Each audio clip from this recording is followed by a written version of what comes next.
एक बार फिर से आपका स्वागत है अपनी ऑनलाइन कक्षा जीके विक्रम लीला के साथ। आप पढ़ रहे हैं इतिहास कक्षा 10 का चैप्टर नंबर 3। और हमने पढ़ लिया था कि जो विश्वव्यापी मंदी आई थी और उसके साथ किस प्रकार से उस समय लोगों का जीवन था, उसके बारे में हमने अध्ययन कर लिया था। विश्वव्यापी मंदी के बाद हमने अध्ययन कर लिया था 1934 तक, और 1934 से ईस्वी के बाद 1934 से और 1938 तक जो व्यापारिक स्थिति थी, जो लोगों के रोजगार थे, उनकी स्थितियां ठीक थी। लेकिन उसके बाद एक कहानी हुई और उसको देखते हैं कि किस प्रकार से क्या कहानी घटित हुई। 1939 से 1945 में एक युद्ध हुआ जिसे कहा जाता है द्वितीय विश्व युद्ध। क्या कहा जाता है? द्वितीय विश्व युद्ध। कब से कब लड़ा गया? 1939 से 1945 तक लड़ा गया। कारण क्या था? युद्ध हुआ क्यों था? युद्ध इसलिए हुआ था कि एक जर्मनी का शासक था, जर्मनी का शासक है, और जिसका नाम था हिटलर क्या चाहता था? अपने साम्राज्य को बढ़ाना चाहता था। अगर प्रथम विश्व युद्ध की बात करें तो जर्मनी से एक वर्साय संधि हुई थी, वर्साय संधि। और उस वर्साय संधि पर जबरदस्त हस्ताक्षर करवाए गए थे कि प्रथम विश्व युद्ध करवाने का कारण है वो कौन है? जर्मनी है। आपके कारण ही ये युद्ध हुआ, नहीं तो नहीं होता। इसलिए जर्मनी पर रोक लगाई गई थी कि वो सेना नहीं बढ़ा सकते और वो निश्चित ही व्यापार करेंगे। इस प्रकार की जो पाबंदियां थी वो जर्मनी पर लगा दी थी। लेकिन एक जर्मनी का शासक हुआ जिसका नाम था हिटलर। क्या नाम था? हिटलर। और हिटलर ने क्या किया? हिटलर ने उसके अपने नज़दीकी एक देश था जिसका नाम था पोलैंड। क्या नाम था? पोलैंड। और हिटलर चाहता था कि मैं अपनी जर्मनी के क्षेत्र को क्या कर दूं?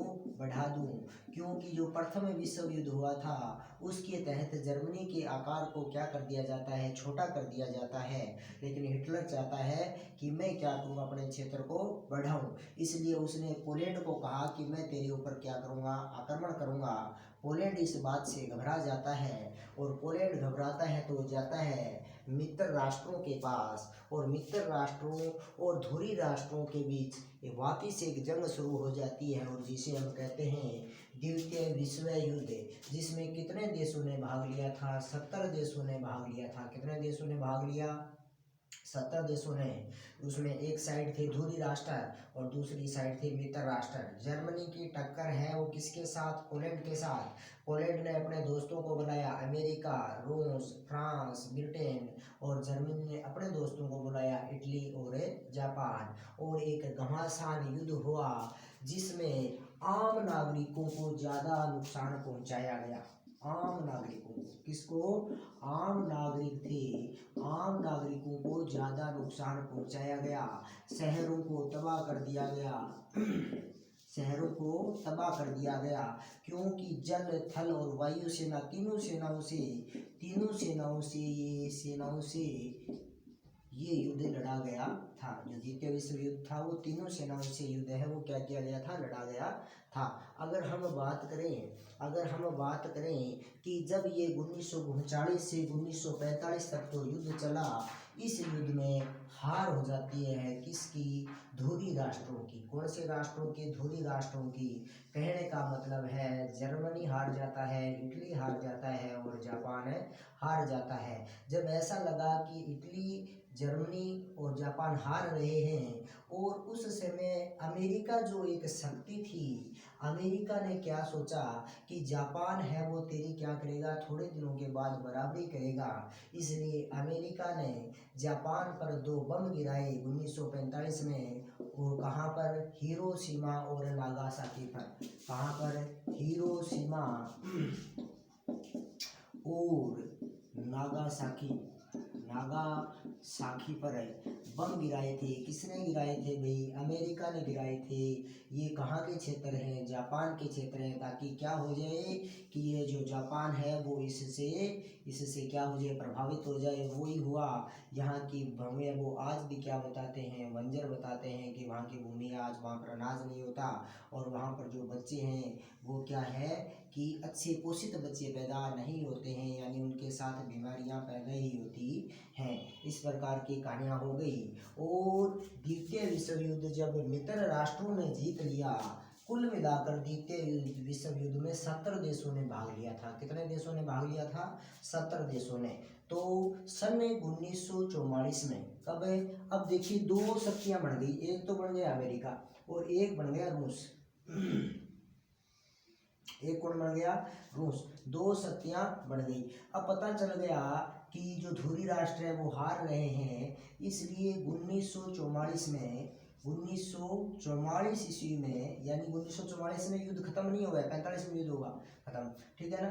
तो 1944 ईस्वी में अमेरिका का एक शहर था, अमेरिका का एक शहर, और जिसका नाम था अमेरिका का एक शहर और जिसका नाम था न्यू हैम्पशायर शहर, ठीक है ना। एक अमेरिका का शहर था न्यू हैम्पशायर शहर। देखिए यहाँ पर आइए, देखिए नाम न्यू हैम्पशायर शहर।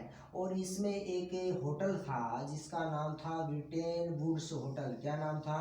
Britain Woods hotel. इस होटल में कुल 44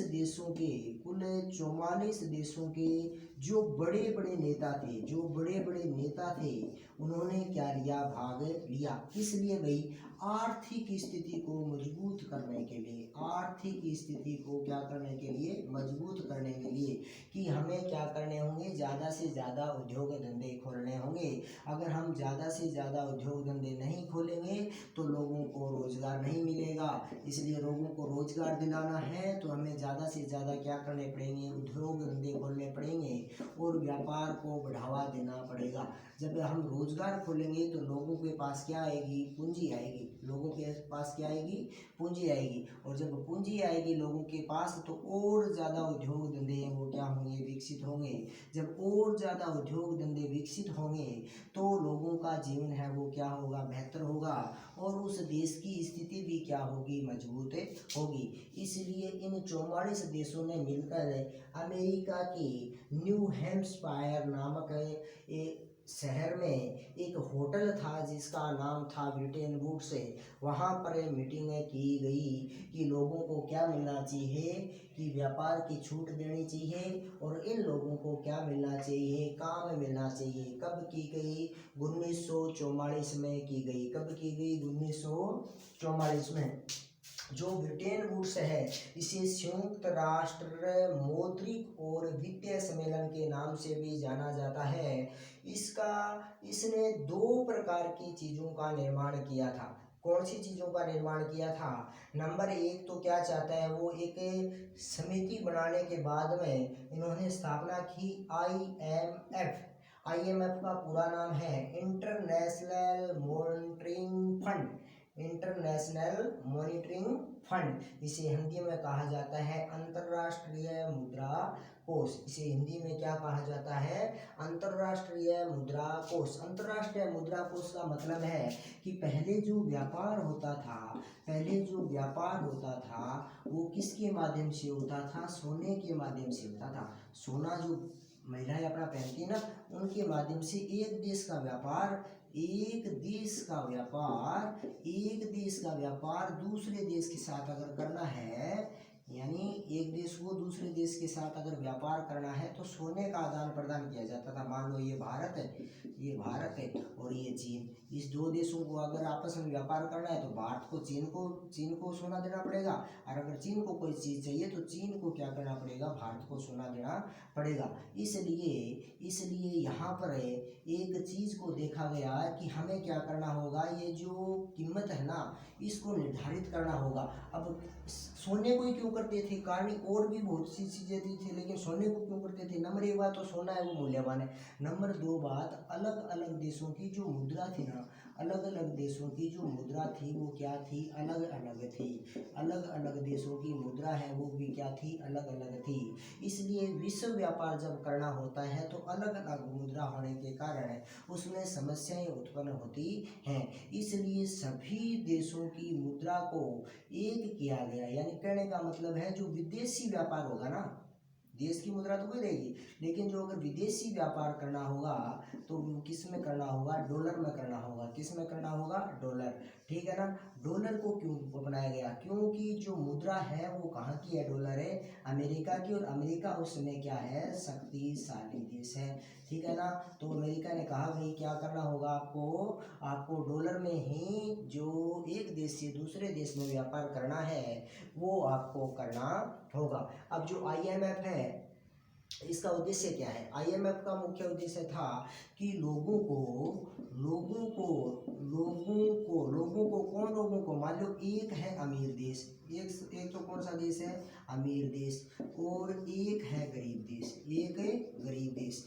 इसका खाली उद्देश्य इतना ही था, इसका उद्देश्य था कि जो अमीर देश है ना वो अमीर देश व्यापार के माध्यम से, किसके माध्यम से, व्यापार के माध्यम से किसी प्रकार से गरीब देश का शोषण नहीं कर रहा है, इस बात का पता लगाने का काम था किसका, जो IMF है उसका। ठीक है ना। इसलिए IMF की स्थापना कब हुई, 1944 में भी ध्यान रखना है। ब्रिटेन वुड्स समझौता कब हुआ, 1944 में हुआ था।